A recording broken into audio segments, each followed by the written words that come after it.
Kami sungguh bersyukur, kami berterima kasih sebab kesetiaan-Mu tidak pernah beranjak dari hidup kami ya Tuhan. Sampai malam hari ini kesetiaan-Mu terus boleh menaungi dan melingkupi setiap kehidupan kami.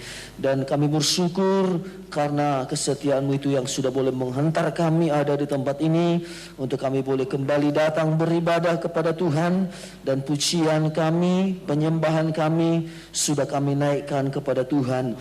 Dan saatnya kami mau menerima kebesaran firman-Mu. Tuhan, kiranya yang memberkati, mengurapi setiap kami ketika kami menerima kebesaran firman-Mu. Urapi kami Tuhan, dan urapi juga hamba-Mu yang boleh menyampaikannya malam hari ini. Kami siap untuk diberkati oleh firman-Mu dalam nama Yesus. Kami siap menerima firman-Mu. Haleluya. Amin. Amin. Puji Tuhan. Silakan duduk.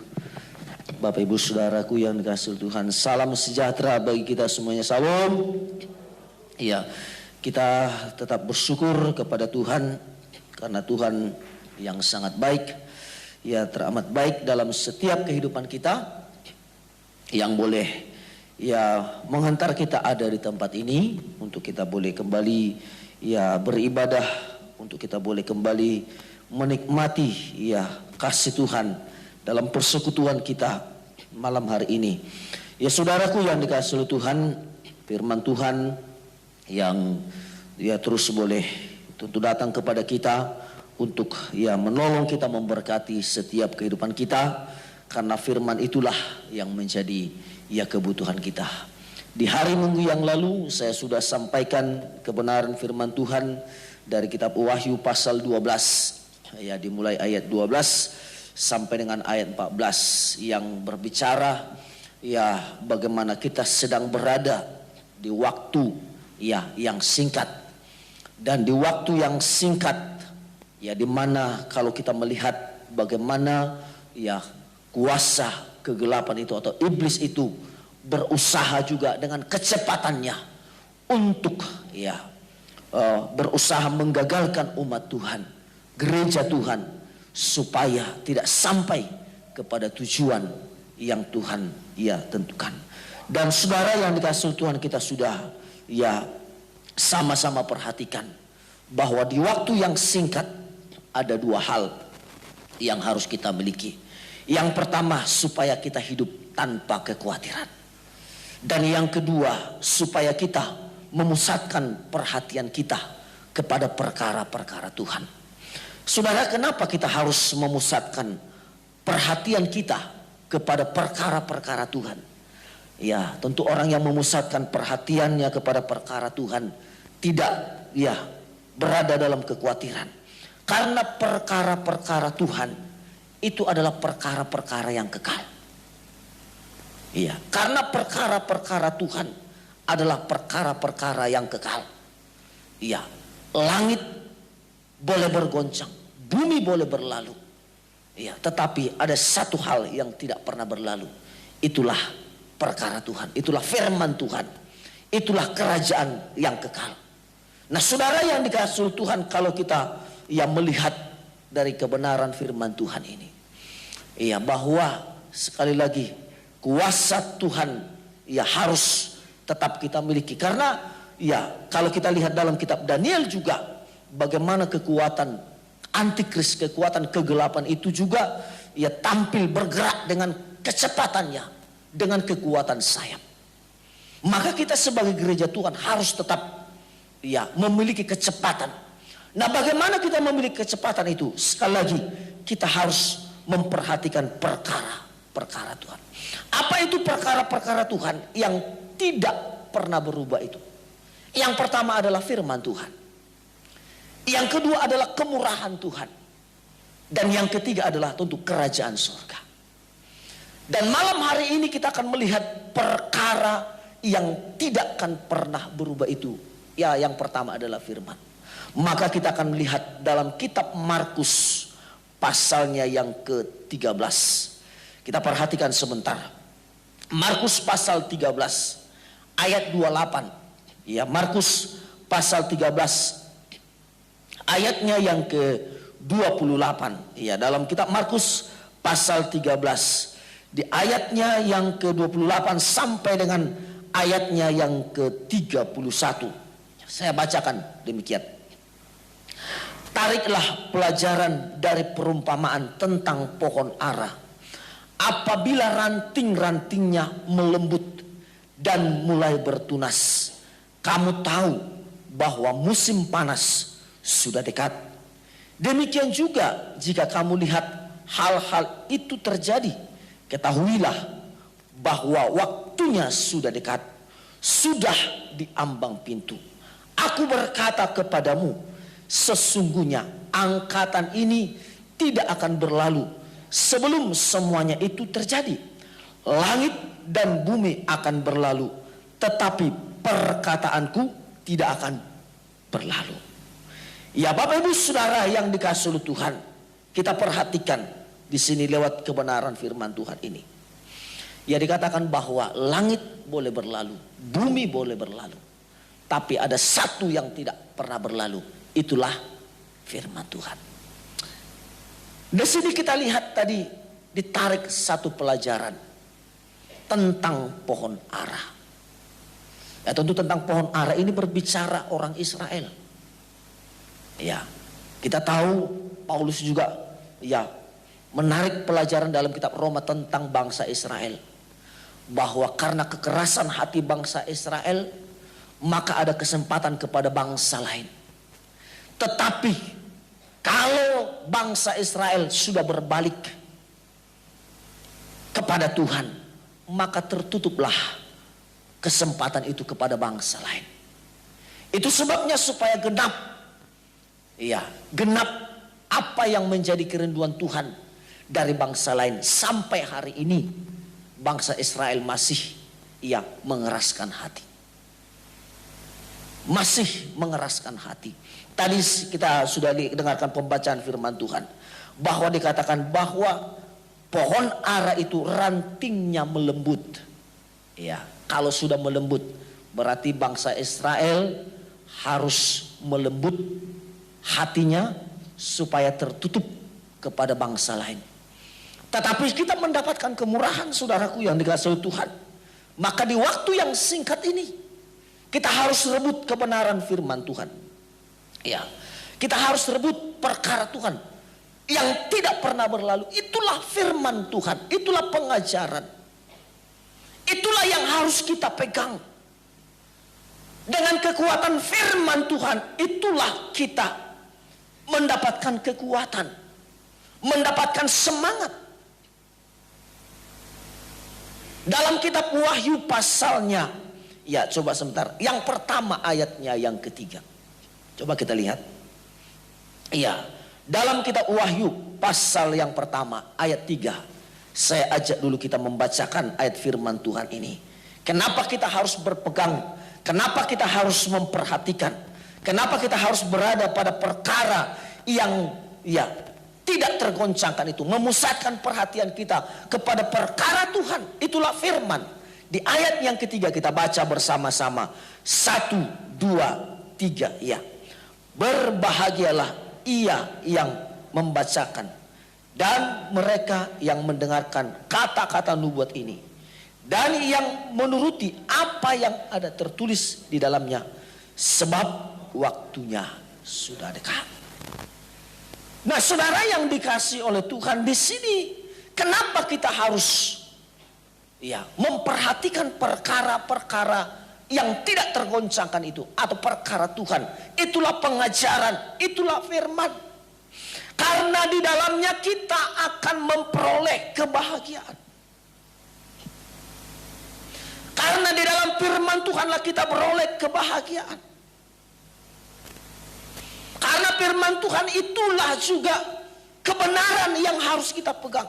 Di sini tadi dikatakan berbahagialah mereka. Yang pertama dikatakan baca. Berarti kalau kita membaca, saudara boleh baca Alkitab, berarti saudara juga sedang memusatkan perhatian kepada Alkitab, kepada firman Tuhan. Ya, tidak mungkin saudara baca Alkitab tapi pandangan saudara kepada yang lain, itu tidak akan bisa terjadi. Jadi caranya untuk memusatkan perhatian kita kepada firman yang tidak akan pernah berlalu itu, yang pertama dikatakan baca. Kenapa? Di dalamnya ada kebahagiaan. Jadi kalau kita suka baca Alkitab, suka baca firman Tuhan, maka di dalamnya pasti ada kebahagiaan. Karena firman itu kebenaran. Lalu dikatakan yang kedua, mereka yang mendengar. Ya tentu kalau mendengar juga butuh perhatian, butuh konsentrasi. Ya kan? Supaya kita dapat menangkap pesan yang disampaikan oleh orang itu karena kita dengar. Jadi kalau kita mau menangkap pesan Tuhan, apa yang menjadi keinginan Tuhan, ya harus kita dengar. Itu sebabnya dalam kitab Yesaya Tuhan pernah menegur bangsa Israel. Mereka punya telinga tetapi tidak mendengar. Mereka punya telinga tidak menanggap. Tapi malam hari ini lewat firman Tuhan ini, kalau kita mau lolos, kalau kita mau mengalami kemenangan, karena kalau kita mau mengalami kebahagiaan, baca, mendengarkan. Baru ketika kita baca dan mendengarkan, baru nanti kita akan dapat melakukan firman Tuhan.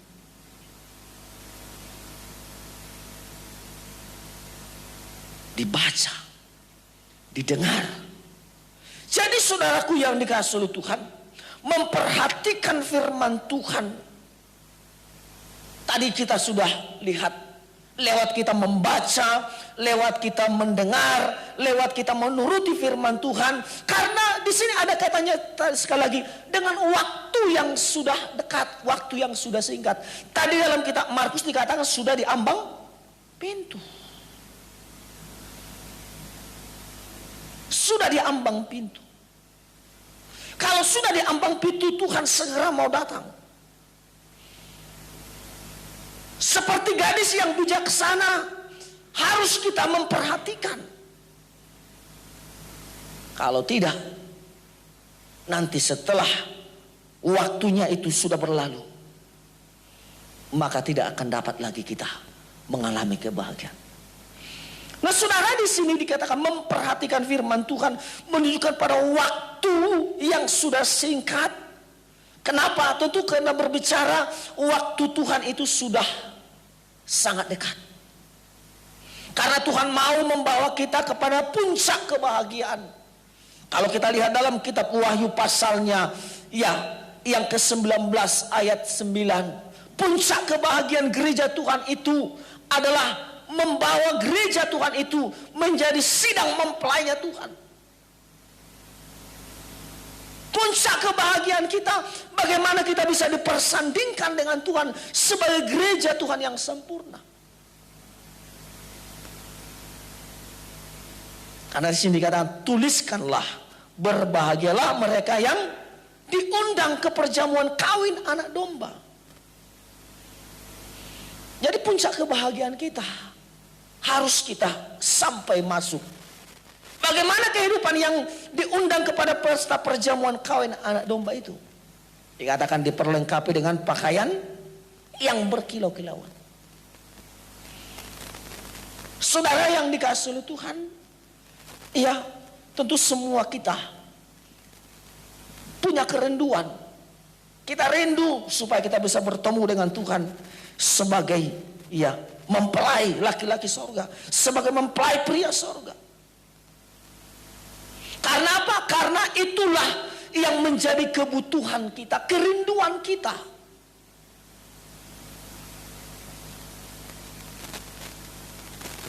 Saudara, sekali lagi, mari kita pusatkan perhatian kita kepada perkara yang kekal itu. Itulah firman Tuhan. Kenapa? Karena firman Tuhan itu bisa mengatasi segalanya. Saya katakan tadi bahwa puncaknya kalau kita menuruti firman Tuhan adalah kebahagiaan. Adakah mungkin masalah kita? Apakah mungkin persoalan kita? Bagaimanapun mungkin peliknya persoalan yang kita hadapi, bagaimanapun mungkin kelamnya persoalan yang kita hadapi, kalau firman Tuhan itu tampil akan mengatasi segalanya. Itu kan dalam kitab Kejadian kan? Coba kita lihat dulu dalam kitab Kejadian pasal pertama.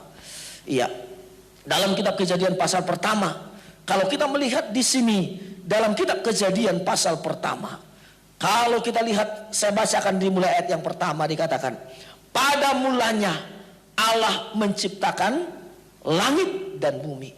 Bumi belum berbentuk dan kosong, gelap gulita menutupi samudra raya, dan roh Allah melayang-layang di atas permukaan air. Ini keadaan dunia, gelap gulita, ya, keadaan kosong. Bapak Gembala selalu sering katakan keadaan kacau balau.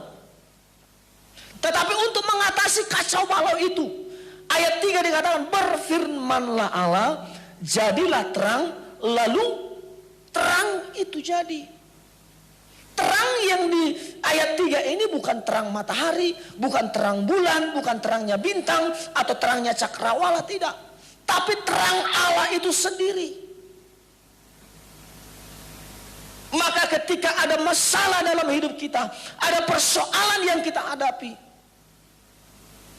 kalau ada firman yang menjadi pegangan hidup kita, firman yang tertulis, firman yang kita baca, firman yang kita dengar, firman yang kita terima, yang kita lakukan, masalah pasti akan teratasi. Itu sebabnya saudaraku yang dikasihi oleh Tuhan, dalam kitab Yeremia dikatakan, aku akan mengadakan perjanjian baru. Ya, Tuhan buat perjanjian baru kepada bangsa Israel dalam zaman Yeremia.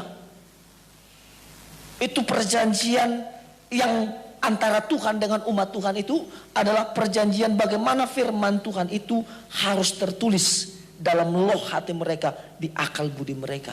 Dan inilah juga yang dikutip dalam kitab Ibrani. Coba kita perhatikan dalam kitab Ibrani. Ya, dalam Ibrani pasalnya yang ke-8. Iya, dalam Ibrani pasalnya yang ke-8, di ayatnya yang ke-10. Ya, dalam kitab Ibrani pasalnya yang ke-8, kalau kita perhatikan, saudaraku yang dikasihi Tuhan, di dalam Ibrani 8 ayatnya yang ke-10 dikatakan, maka inilah perjanjian yang kuadakan dengan kaum Israel sesudah waktu itu. Demikianlah firman Tuhan. Aku akan menaruh hukumku dalam akal budi mereka dan menuliskannya dalam hati mereka. Maka aku akan menjadi Allah mereka dan mereka akan menjadi umatku. Jadi saudaraku yang dikasihi Tuhan, dalam zaman Yeremia, bahwa bangsa Israel pada waktu itu mengalami kemerosotan rohani yang begitu dalam.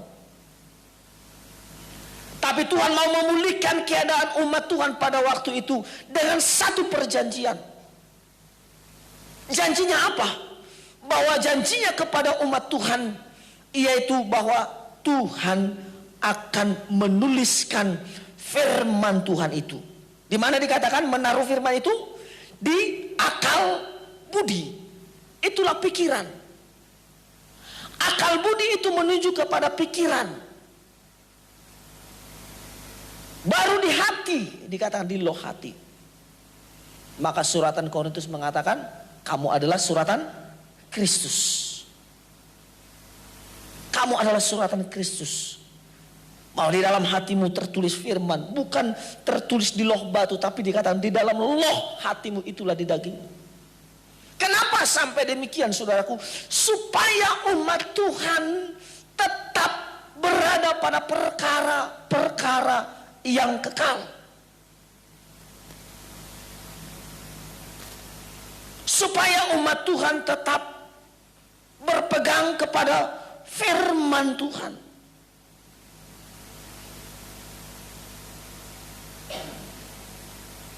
Dalam pasal 10 dalam kitab Ibrani juga kembali diulang ayatnya yang ke-16 sampai dengan ayat 17. Coba kita perhatikan sebentar. Ibrani pasal 10 di ayatnya yang ke 16 dan 17 dikatakan, sebab setelah ia berfirman, inilah perjanjian yang kuadakan dengan mereka sesudah waktu itu. Ia berfirman pula, aku akan menaruh hukumku di dalam hati mereka dan menuliskannya di akal budi mereka. Ayat 17. Dan aku tidak lagi mengingat dosa dan kesalahan mereka.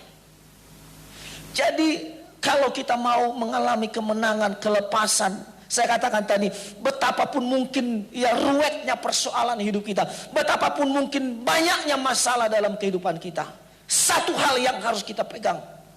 Kalau Tuhan ada bersama dengan kita, kita berada dalam perkara Tuhan dengan firman yang selalu kita pegang. Di sini dikatakan ada jaminan, aku tidak mengingat dosa dan kesalahan mereka. Maka dalam kitab Yesaya dikatakan, sekalipun dosamu merah seperti kermisi, sekalipun merahnya seperti kain kesumba, aku akan menjadikannya putih seperti kapas, putih seperti bulu domba. Ini yang Tuhan janjikan. Tadi saya katakan, kenapa kita harus berpegang kepada perkara-perkara surga? Karena di dalamnya ada kebahagiaan. Karena di dalamnya ada kebahagiaan. Nah, kalau Bapak Ibu Saudara boleh baca nanti dalam kitab yang Mazmur, khususnya pasal 119, di situ banyak menceritakan bagaimana kehidupan orang yang mengalami kebaikan Tuhan itu karena tetap berpegang kepada firman. Dikatakan, sekiranya aku tidak berpegang kepada Tauratmu, kepada firmanmu, aku sudah lama binasa dalam kesalahan. Jadi saudaraku yang dikasihi oleh Tuhan, kita mengalami kebahagiaan karena kita sekali lagi memikirkan atau berada pada perkara-perkara yang tidak pernah tergoncangkan itu. Perkara-perkara yang kekal. Menurut firman, taat kepada firman. Apapun mungkin resikonya, harus kita taati kepada firman. Kita pegang firman, kita baca, kita dengar, kita lakukan. Tadi katakan baca, ya kan? Dengar, lakukan. Nah, kalau ini sudah kita praktekkan dalam hidup kita, maka firman itu akan menulisi baik itu tubuh kita, baik itu roh kita, baik jiwa kita. Tadi kan sudah kita baca, firman itu akan ditaruh di akal budi kita, di hati kita. Tentu ini menunjuk kepada tubuh, jiwa kita, roh kita, juga tubuh kita. Nah, kalau ini ada pada kita, maka tidak ada celah. Ya, tidak ada celah bagi iblis, bagi antikris untuk memberi tanda, menulis hidup kita dengan tandanya. Ya, tanda anam. Ya, kita juga sudah dengarkan dari Bapak Gembala berbicara angka 6, angka daging. Anam. Nah, kalau ini sudah menguasai manusia, maka pikirannya sudah dikuasai daging.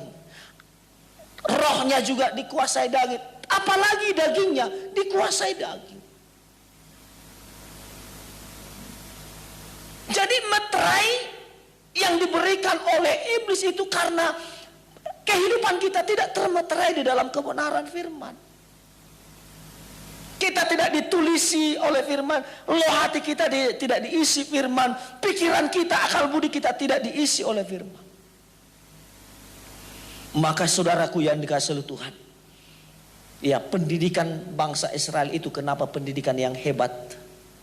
Karena memang sejak anak-anak mereka sudah dicecoki dengan firman Tuhan, sudah dicekoki dengan firman Tuhan, dengan Taurat Tuhan. Maka kalau kita lihat dalam kitab Ulangan pasal 6, coba kita perhatikan sebentar. Ulangan pasalnya yang ke-6, dimulai ayat yang ke-6. Iya, Ulangan pasal yang ke-6. Dikatakan demikian. Apa yang kuperintahkan kepadamu pada hari ini, haruslah engkau, ada kata harus. Ya, wajib, harus. Ya kan? Kalau dikatakan harus berarti tidak boleh, tidak, harus dilakukan. Nah, ayat 7, haruslah engkau mengajarkannya berulang-ulang kepada anak-anakmu dan membacakannya apabila engkau duduk di rumahmu, apabila engkau sedang dalam perjalanan, apabila engkau berbaring, dan apabila engkau bangun. Wah, luar biasa. Waktu duduk yang dibicarakan firman, waktu makan yang dibicarakan firman, apalagi waktu dalam perjalanan pun yang dibicarakan firman. Duduk di rumah dalam perjalanan, ya mungkin saudara lagi mungkin pergi liburan pun, ya tetap firman. Ini ya dalam perjalananmu, perjalanan kemana, tetap firman.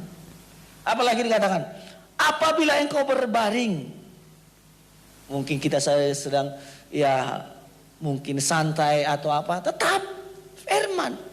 Dan apabila engkau bangun, apalagi kalau sudah bangun, sedang baring-baring aja, tetap firman. Dan dikatakan haruslah juga engkau mengikatkannya sebagai tanda pada tanganmu, dan haruslah itu menjadi lambang di dahi.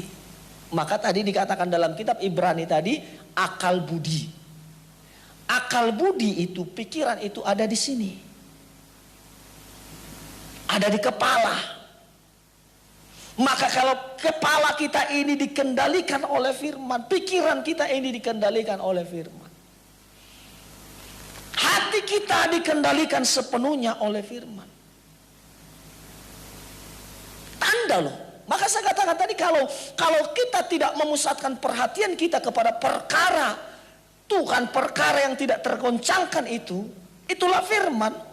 Saya katakan bahwa nanti akan ada kesempatan perkara yang lain yang akan menguasai.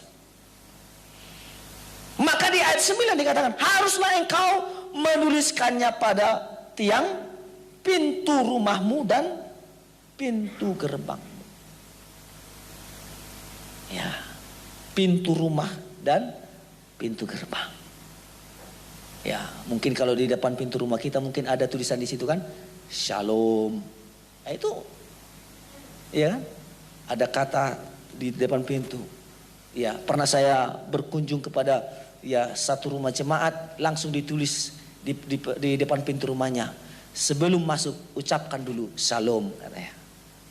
Saya baca gini, wah, berarti ini anak Tuhan yang luar biasa. Dikatakan sebelum, jadi berarti siapapun yang mau masuk ke rumahnya tetap harus baca itu dulu. Ucapkan Shalom, artinya damai sejahtera.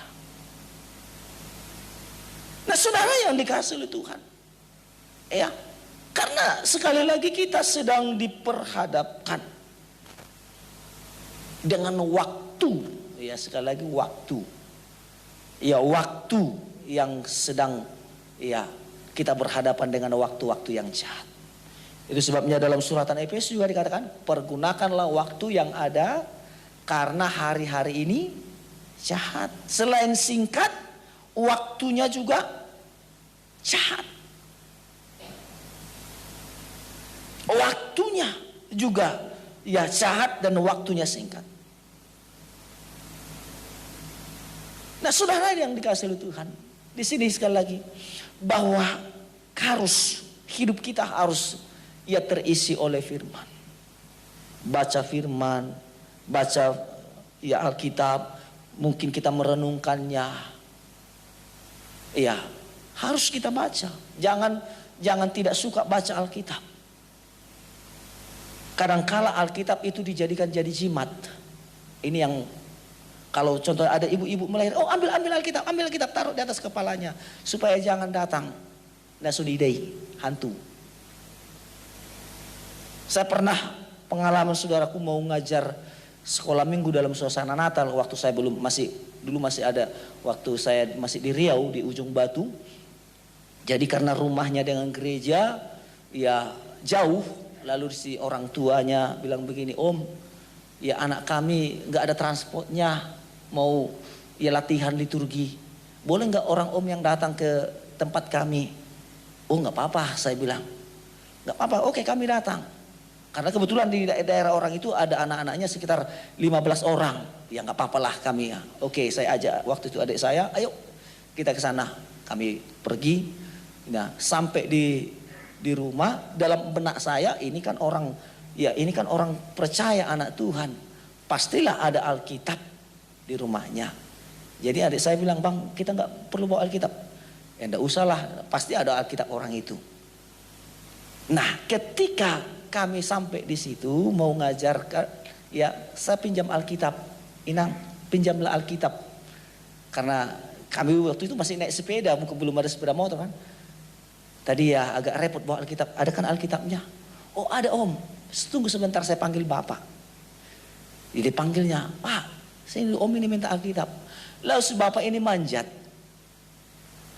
pakai kursi di atas pintu. Lalu diambil dari atas pintu. Lalu dilapnya. Ini om. Loh, saya kaget. Kok Alkitab ditaruh di situ? Lalu adik saya ini langsung keceplosan. Amang, kok ditaruh di situ Alkitabnya? Langsung kata adik saya. Iya om, supaya jangan masuk yang tidak kelihatan itulah. Bayangkan. Apa yang nggak kelihatan saya? Angin nggak kelihatan saya bilang. Bercanda juga kan. Enggak om, ini penangkal katanya. Waduh. Penangkal katanya, Alkitab penangkal. Berdebu. Jadi saya tanya lagi. Jadi sudah seberapa lama ini Alkitab di sini? Baru ini sudah lama, baru ini kami ambil. Karena selama ini memang tidak ada yang ngajar anak-anaknya. Mereka pun jarang ibadah. Ketika kami datang ke sana dengan ada adik ipar saya, kami melayani. Baru mereka ibadah. Ya namanya baru kan. Waduh, saya pikir. Bayangkan Alkitab di atas. Biasa kan ada ventilasi kalau rumah di kampung itu kan papan ada ventilasinya. Berdebu. Karena saking tidak pernah dibaca, lengket Alkitabnya. Bayangkan. Kalau biasanya kita kan, kalau Alkitab kita biasanya ya dia karena sering kita bolak-balik, maka ada yang koyak, ada apa. Ini lengket karena saking lamanya tidak dibuka. Mungkin kena angin, kena hujan, lengket. Waduh. Ini saudaraku yang dikasih Tuhan menjadi satu persoalan sebenarnya. Tetapi kita sebagai umat Tuhan, kalau kita sudah memahami ini, Alkitab itu harus dibaca. Seringkali kan karena dia mau melayani kita baca Alkitab. Oh, karena sintua atau penginjil dia yang perlu baca Alkitab, jemaat baca Alkitab hanya di gereja. Why? Mulai hari ini kita harus rubah pola pemahaman kita. Iya, kita tidak salah belajar kan? Tidak salah untuk kita mulai sesuatu mungkin yang dulu belum kita lakukan, boleh kita lakukan. Ya, mungkin satu pasal perjanjian lama, satu pasal perjanjian baru. Sebenarnya Alkitab dari perjanjian lama sampai perjanjian baru itu kalau dibaca secara rutin 4 pasal 1 hari, 1 tahun selesai dari Kejadian sampai Wahyu. Selesai. Dan itu sudah saya buktikan waktu saya sekolah Alkitab. Kalau sekarang kami di rumah 1 pasal perjanjian lama, 1 pasal perjanjian baru. Tapi karena perjanjian lama kan agak panjang kan? Panjang itu. Sekarang kami perjanjian lama masih sampai kitab Ester. Tapi perjanjian barunya sudah 5 kali bolak-balik. Ulang lagi. Karena perjanjian lama apalagi kitab Imamat, ya, kitab Ulangan itu biasanya panjang-panjang. Tapi kalau kitab perjanjian baru kan pendek. Untuk apa? Melatih. Kenapa? Karena kita mau hidup kita sebagai umat Tuhan, sebagai anak Tuhan harus berpegang kepada firman. Harus berpegang kepada pengajaran. Apalagi kalau sekolah teologi ya. Tidak tamat baca Alkitab, tidak bakalan dapat nilai itu. Saya pengalaman dulu waktu tahun 2001 saya sekolah teologi di Jakarta sebelum ke Ujung Batu, sebelum ke sini saya dapat tugas baca Alkitab. Kalau kita belajar contohnya pengantar perjanjian lama 1 Itu harus selesai dari kitab Kejadian sampai kitab Ester. Bikin tugasnya lagi, baca 4 buku penuntunnya, tambah buku tambahannya. Itu kalau orang teologi. Tapi kalau orang teologi atau orang sekolah kitab tak suka baca, mau dapat apa? Iya kan? Mau dapat apa dari firman Tuhan? Nah, saudara yang dikasihi Tuhan, kenapa? Karena memang lewat tadi dikatakan lewat membaca, lewat kita menerima firman Tuhan, maka termeterai firman Tuhan itu dalam hidup kita, maka tidak ada kesempatan untuk yang lain masuk. Saya selalu mengatakan saudaraku, kalau kita lihat, coba perhatikan sebentar. Dalam kitab Markus pasal yang ke-7. Iya, Markus pasal 7, coba kita perhatikan sebentar. Saya kutip ayat ini bagi kita dalam Markus pasal yang ke-7. Iya, coba kita perhatikan. Saya baca bagi kita mulai ayat yang ke 20 dimulai. Saya baca ayat 20. Dikatakan, katanya lagi, apa yang keluar dari seseorang itulah yang menajiskannya. Ini seringkali dikonotasikan dengan soal makanan. Ya, tetapi lewat konteks ini kita baca, dikatakan ayat 21, sebab dari hati orang timbul segala pikiran jahat. Dari mana dikatakan? Dari dalam, dari hati yang bagaimana ini? Ya, itu yang harus kita harus, jangan langsung hatinya jahat, tapi hati yang bagaimana harus kita tahu juga. Hati yang seperti apa ini yang menimbulkan pikiran jahat ini? Ya, timbul segala pikiran jahat. Yaitu yang pertama dikatakan percabulan, pencurian, pembunuhan, perzinahan, keserakahan, kejahatan, kecindikan, hawa nafsu, iri hati, hujat, sombong, kebebalan. Semua hal-hal jahat itu timbul dari dalam dan menajiskan orang. Kalau saudara baca itu 12. Tapi 12 puncaknya adalah pikirannya jahat. Nah, seperti apa ini? Ini adalah kehidupan yang tidak terisi oleh firman. Tadi kita sudah baca bahwa Tuhan memberikan perjanjian kepada umatnya untuk menaruh firman itu di akal budi dan di loha hati. Nah, hati yang bagaimana? Saya katakan tadi, hati yang tidak terisi oleh firman, nanti ini akan mengisi hatinya. 12. Nah, 12 ini kalau kita lihat dalam pelajaran tabernakel ini mengena kepada meja roti. Ada meja roti, coba ditampilkan. Mungkin ada meja roti. Meja rotinya saja. Biar kita buktikan, kita lihat. Meja roti. Meja itu gambar hati kita. Ya. Hati kita ini harus bagaikan kita tempatkan bagaikan meja roti. Meja roti itu, di atas meja itu ada 2 tumpukan roti. Nah, itu ada ya. Di atas meja itu ada, nampak? Oh ya, kecil ya. Ada 2 tumpuk. 1 tumpuk itu 6. Yang kiri 6, yang kanan 6. Kalau itu digabung 66. 66 jumlah buku dalam Alkitab kita. Maka Alkitab yang saudara pegang itu tidak perlu diragukan. Karena itu adalah kebenaran yang memerdekakan hidup kita. Kalaupun ada orang lain yang ragu akan firman Tuhan, itu urusan mereka. Bahkan ada yang lain yang menambahkannya, itu urusan mereka. Tapi ini sudah dibuktikan dan diuji. Ada tolak ukurnya, ada kanonisasinya.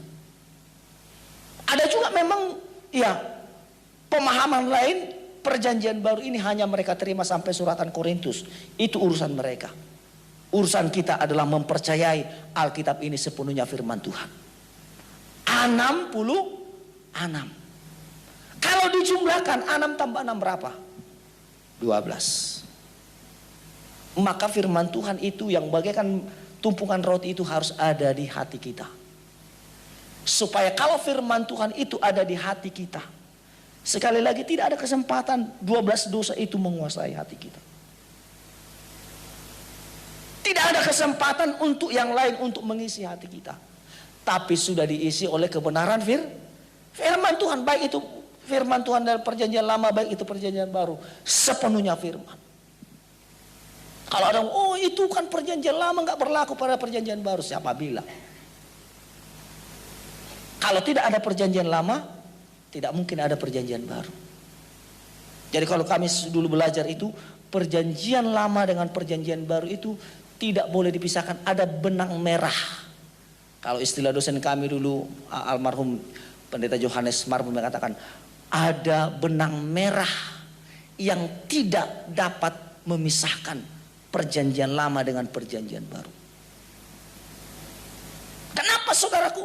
Karena firman itu pernyataan Allah yang dibahasakan dalam bahasa manusia, yang dapat dimengerti oleh manusia, sehingga karena dapat dimengerti oleh manusia dalam bahasa manusia yang dimengerti oleh manusia itu, sehingga kita sebagai manusia dapat memahami apa yang menjadi rencana Allah. Kalaulah firman Tuhan ini dibahasakan dengan bahasa malaikat, ya, atau nggak usah dulu mungkin bahasa malaikat, bahasa Inggris saja Alkitab ini, kita mungkin orang kampung ini nggak bisa mengerti kan, nggak dapat apa-apa. Makanya Tuhan tahu firman Tuhan itu adalah pernyataan Allah yang dibahasakan dalam bahasa manusia. Mau orang Batak ada, mau orang Jawa ada, orang Tionghoa ada, semua suku ada. Karena Tuhan mau menyatakan rencananya. Iya, saya pernah pengalaman saudaraku. Iya, seperti juga pengalaman Bapak Gembala pernah juga saya alami. Sebelum saya ke Batam, gembala kami di kampung, dibilangnya, karena kebetulan gembala kami di kampung itu, ya istrinya pariban saya. Dia bilang, "Dek, kamu dulu sampaikan firman Tuhan. Sebelum kau berangkat ke Batam, kamu harus melayani." Oke, siap, saya sampaikan. Saya kan nggak bisa khotbah bahasa Batak. Saya khotbah bahasa Indonesia. Lalu ada seorang opung, dibilang begini, "Lau tu Batam nama opung," katanya bahasa Batak kan. "Iya opung, tu Batam nama sekolah nama homus." "Iya sekolah, iya." "Wah luar biasa, hebat, luar biasa khotbahmu," kata. "Tabu jamitamu," katanya. "Enak khotbahmu." Iya, jadi opung paham. Tapi nggak ngerti aku apa yang kau bilang. "Dak kuat tusi," katanya. Jadi dari mana opung tahu aku enak khotbahku? Karena kuat suaramu. Jadi nggak ngantuk aku. Aduh mah, bayangkan. Saking senangnya memang dia salam saya. Oh ini berkat Tuhan ada. Tapi endingnya ini, dak kuat tusi jamitam, marbahasa polisi katanya pula lagi kan. Kalau di kampung kami istilahnya kalau bahasa Indonesia itu bahasa polisi. Jadi karena hanya keluarga polisi dulu di kampung kami yang bahasa Indonesia, dibilanglah bahasa polisi. Karena berbahasa polisi nggak ngerti aku katanya. Aduh.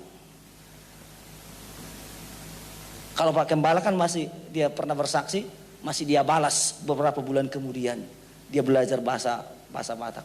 Saya sudah langsung berangkat ke Batam, tapi sebelumnya karena dari depan rumah kami dia mau pergi ke sawah kan. Wah enak kali kan. Saudara yang dikasihi Tuhan, kenapa? Itulah hebatnya Tuhan. Dia mau bahasakan rencananya dalam bahasa yang dapat dimengerti oleh manusia itu. Itulah kehebatan kita. Itulah kehebatan Tuhan. Itulah sebenarnya luar biasanya kasih Tuhan itu kepada kita. Nah, saudara yang dikasihi oleh Tuhan di sini, ya, bahwa firman Tuhan itu sekali lagi harus mengisi. Karena itu adalah perkara yang tidak akan pernah berubah. Perkara yang tidak akan pernah berubah. Ya, sekalipun sekali lagi dunia bergoncang, tapi perkara-perkara yang di surga tidak akan pernah. Nah, saudara yang dikasihi oleh Tuhan, nah kalau kita memperhatikan kebenaran firman Tuhan, ya, kalau kita perhatikan dalam suratan Petrus, dikatakan dalam 1 Petrus pasalnya yang ketiga ayat yang ke-20, iya, bahwa di waktu yang hanya sedikit, iya, di waktu yang hanya sedikit, bagaimana Tuhan punya rencana yang indah bagi kehidupan kita. Nah, sama seperti waktu ya pada waktu zaman Nuh juga, ya di waktu yang Tuhan berikan, memang kalau di perhitungan memang 100 tahun lebih waktu Nuh ya membangun bahtera itu. Tetapi kan Alkitab mencatat bagi Tuhan satu hari sama dengan 1000 tahun. Walaupun itu waktu yang Tuhan berikan untuk membangun bahtera bagi Nuh 100 tahun, tapi itu tidak lama. Itu juga waktu yang singkat.